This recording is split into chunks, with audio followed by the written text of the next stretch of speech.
Jill Stein was asked about her faith at the Green Party town hall. Let's see her answer. I'm interested to hear more about your personal faith or your personal beliefs. I understand you grew up in a Reformed Jewish household. Do you currently believe in God? And could you tell us more about your personal journey in this area?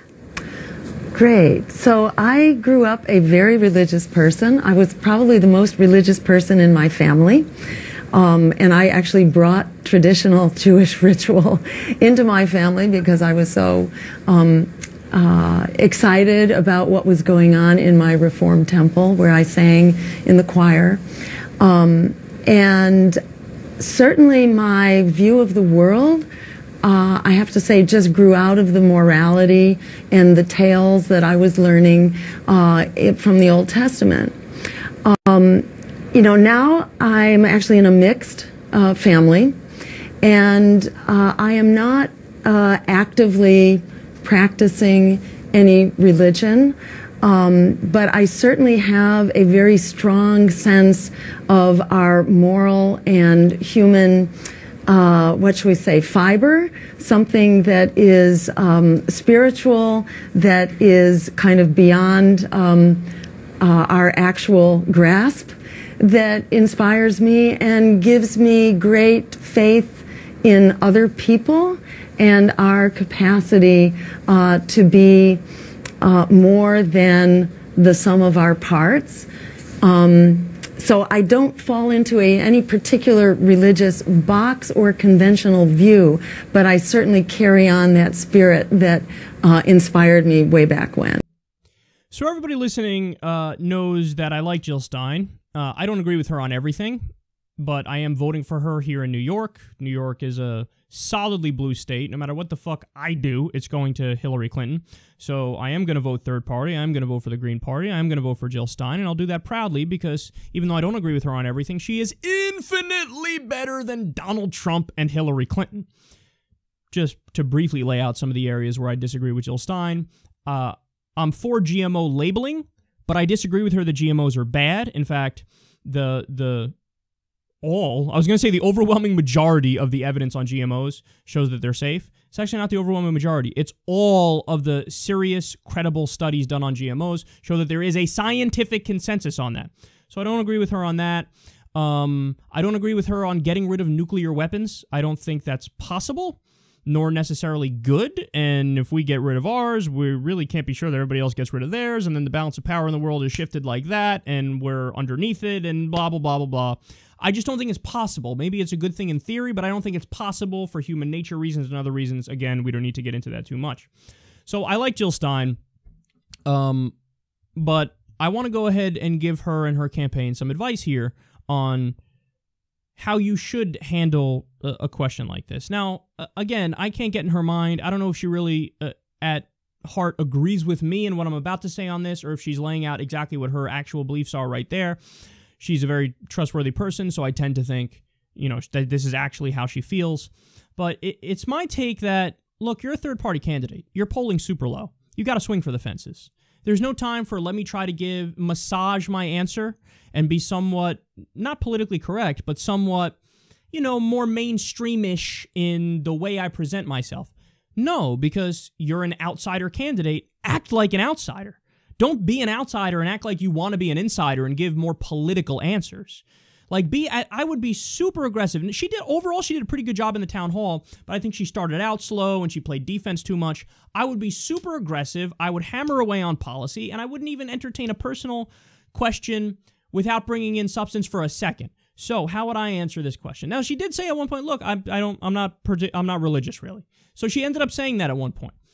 But if you really want to get people, make headlines, get a very large group of people excited about you in the country, here's what you say.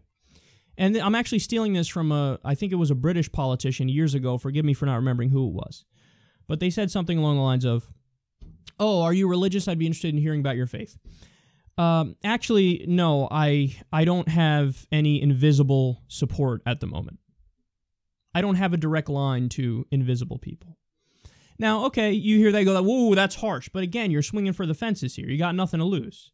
So you say something like that, and then to nip the next criticism that would come in the bud, Because again, that's a shocking thing to a lot of people. Most people in the U.S. are religious. Ooh, that's kind of dickish. You go, by the way, by no stretch of the imagination am I blaming all religious people. Most religious people are great people.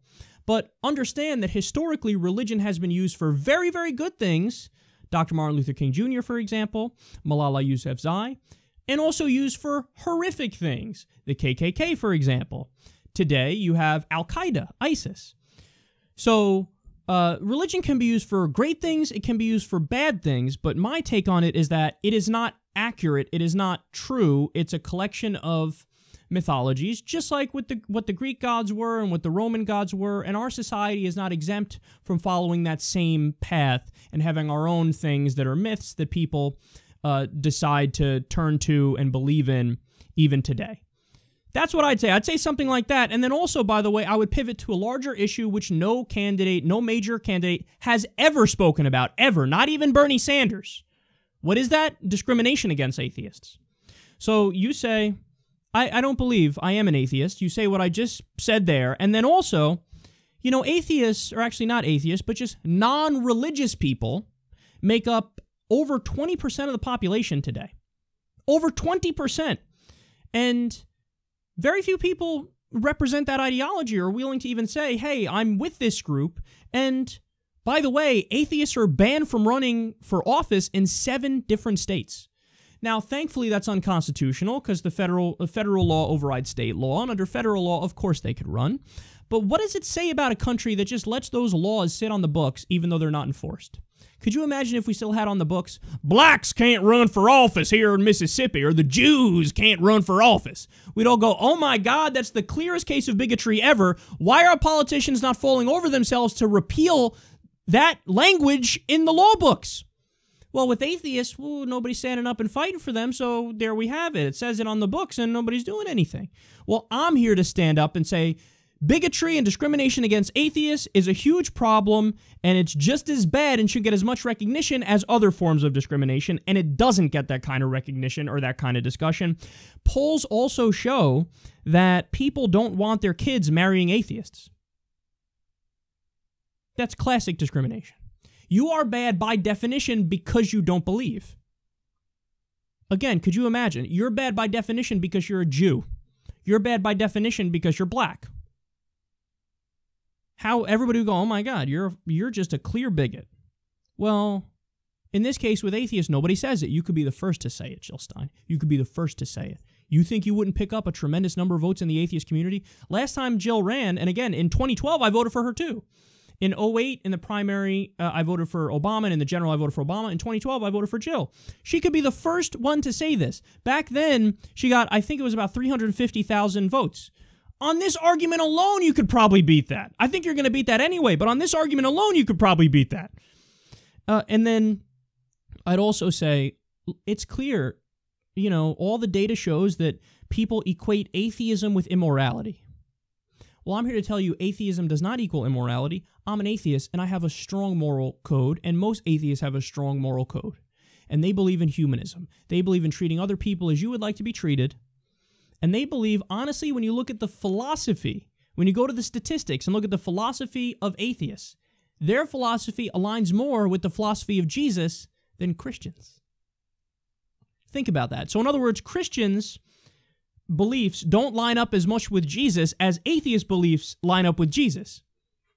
So maybe the bright future that we're looking for is found in an irreligious approach to life, where we drop the myths and we just use logic and reason and rationality and human empathy and decency to make moral decisions. That's the team I'm on. What team are you on?